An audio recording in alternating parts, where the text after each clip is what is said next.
All right, I'd like to start out by saying Barakatah Yahweh, Bahashem Yahushai, Bahashem Racha Kodash. Welcome to another live lesson. The name of this one is They Feast With You Without Fear. And that's pretty much taken off of, or taken from, the book of Jude, the first chapter, which is a very heavy chapter, and it's very important, a very important chapter, which all the scriptures are important. But that one gives us an indication, as well as many others, of the apostasy that would be happening, and individuals, different type of individuals that you would have in the truth. Now, the part that sticks out to me, over the years and even now, which is becoming more and more clear, is the part where it says that these are spots in your feasts, and they feast with you or something along those lines without fear. And that is the case. Now, we've been seeing this way before the YouTube era, and even much more now, during the time of the YouTube era, which YouTube era for Great Millstone, I would say, would be 2007, mid 2007 and beyond, mid July 2007 and above.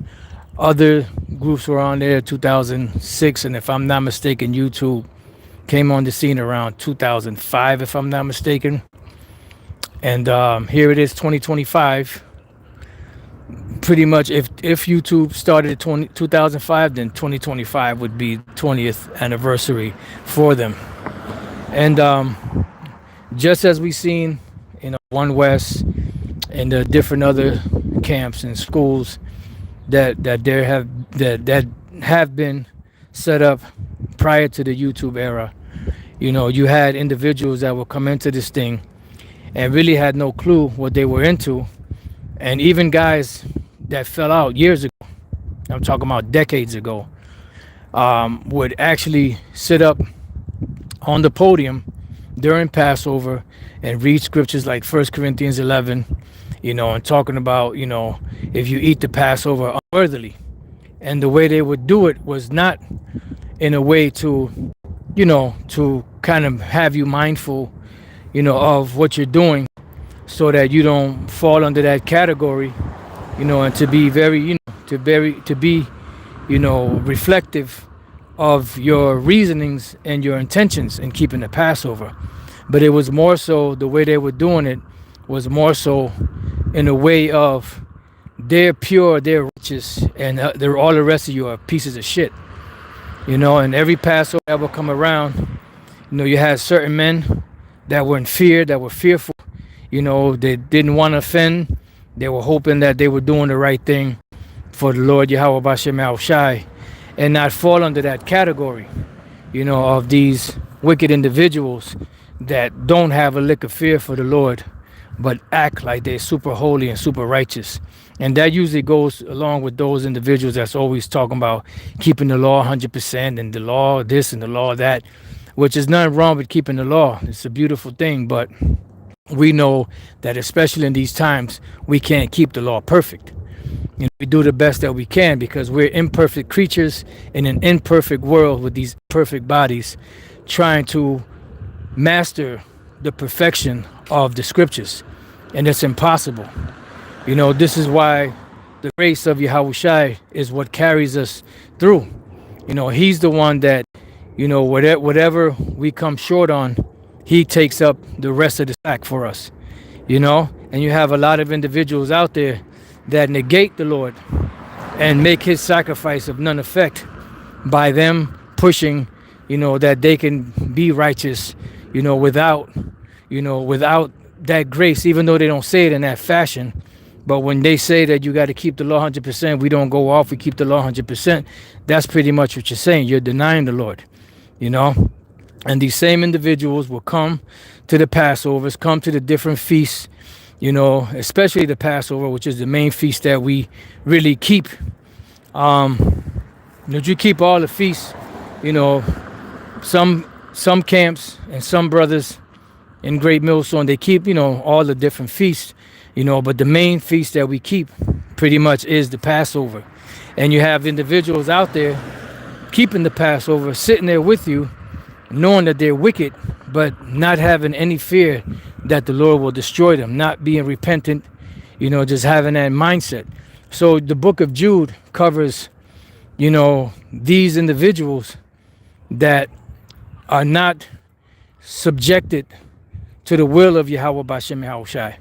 And this is why at the very end, Yahushai said that with those individuals that come, they're going to come with that boldness of, well, we've been in the streets, we've been teaching in your name, we've been doing this, casting out devils, and the Lord's going to tell them to depart from me, you that work iniquity.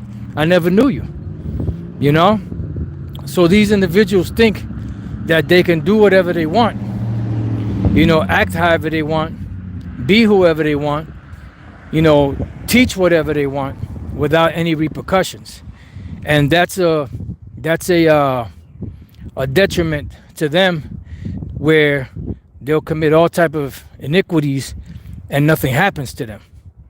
You see, and that emboldens them. So maybe the Lord is with me. They see that they doing wicked stuff and nothing's happening to them. That emboldens them to keep being wicked. That's what the scriptures say. It says, that because sentence against an evil work is not executed speedily, the heart of the sons of men is fully set in them to do evil. And it's not a good thing. It's not a good look. But at the same time, just like the prophecies of the scriptures have to be fulfilled, everything in the scriptures has to be fulfilled. That's what the Lord said. It is impossible, but that offenses must come. So we know that these offenses are coming. We know that it must be so. Somebody got to play that part. Somebody got to wear that hat.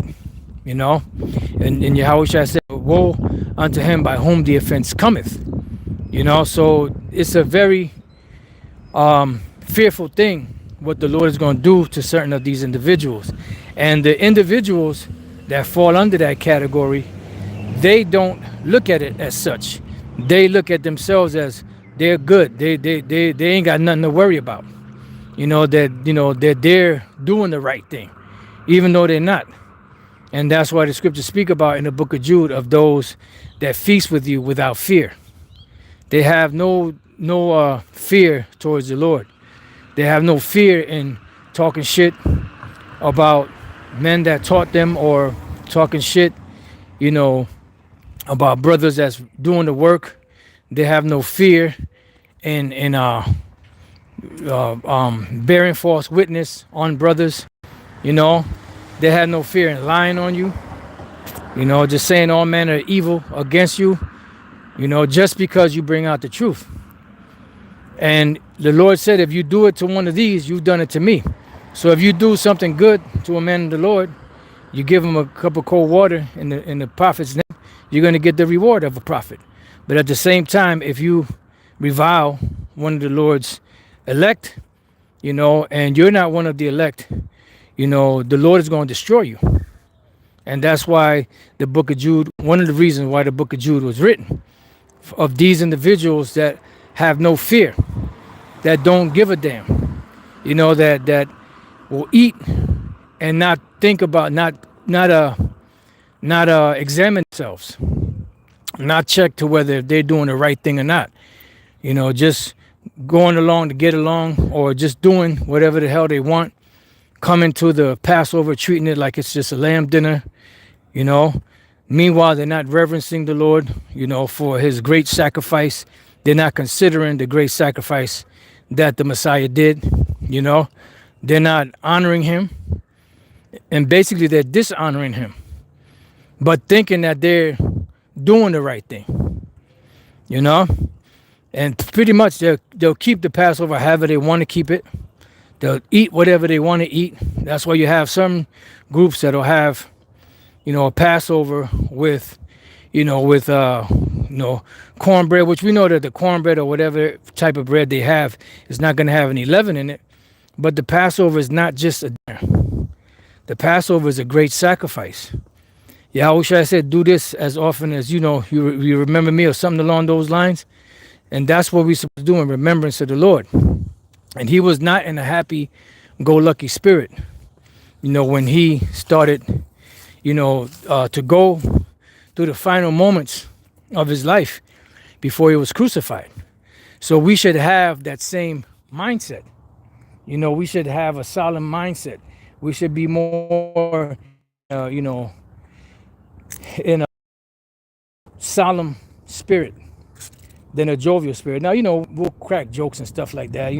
Doesn't mean you got to sit somewhere in a corner and cry, something, along those lines. Nothing wrong with cracking a smile or a little joke here and there or whatever. But the point is, we really should be more in a solemn mindset as to why the Lord went through what he went through and why he dealt with what he dealt with, And a lot of these individuals don't do that. But then they, like back in the days, they will come to the Passover, get up on the podium and read those scriptures of him that eateth unworthily, just looking around at everybody, looking down. Meanwhile, other individuals be in the Passover, having their head down, feeling bad, having that fear, because they protracted that spirit, upon the congregation for others to have that fear, because them individuals that set up on the podium, they thought that they were righteous. But these guys are nowhere to be. They're nowhere to be found. They're nowhere to be found. You don't hear anything from them individuals. And some of them are back in the world. Some of them became Christians again. So pretty much they were that dog that returned back to the vomit, or the sow that returned back to her wallowing in the mire. So, that was on my spirit. I was going to speak on a few other things, but I'm just going to leave it in the general way, because individuals are going to do whatever the hell they want to do. And at this point, we don't give a shit about anyone that doesn't give a shit about Yahweh Bashem Yahweh Shai. You got wicked individuals out there using those names, acting like they're men of the Lord, and they're not. So what we're going to do is we're going to keep teaching, praising the Lord Yahweh Bashem Yahweh Shai, and let Yahweh Bashem Yahweh Shai sort them individuals out. Because at the end of the day, the Lord is going to make a separation between those that serve him and those that don't serve him. And a lot of these individuals that's wicked, they're going to be in for a big surprise or a rude awakening, when they see themselves being left behind because they've been BSing the whole time and making everybody else feel bad and making themselves feel like they super righteous, And, trust me, we've seen it many times before. See, this ain't our, like Elder Apostle Gabar says, this ain't our first rodeo.